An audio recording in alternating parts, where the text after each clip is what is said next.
Alamin ang mga pinakahuling kaganapan sa loob at paligid ng mga sementeryo.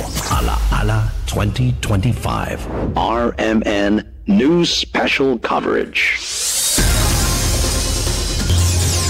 Samantala, Idol, pinaigting po sa bisa ng ordinansa ang pagpapatupad ng mga hakbang sa Pook Pasyalan upang masigurong seguridad ng mga bibisita sa Bolinao ngayong long weekend.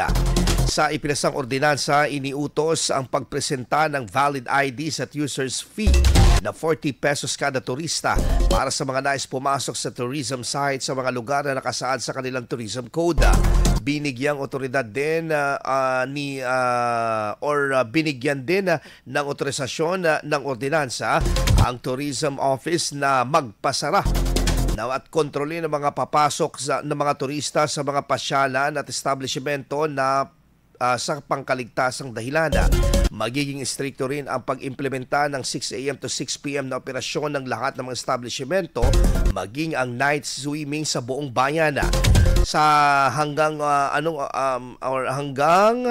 sa buong bayan sa hangganan ng oras. Kabilang pa ang pagbabawal sa overnight stay at tent pitching sa Bolinao Falls at Patar Beach.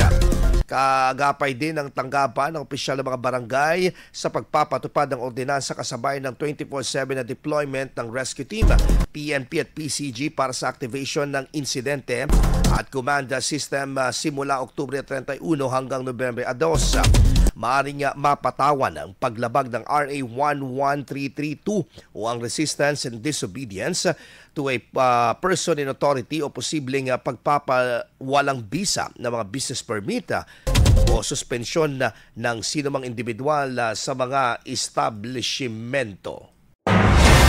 IFM News. IFM News. IFM News.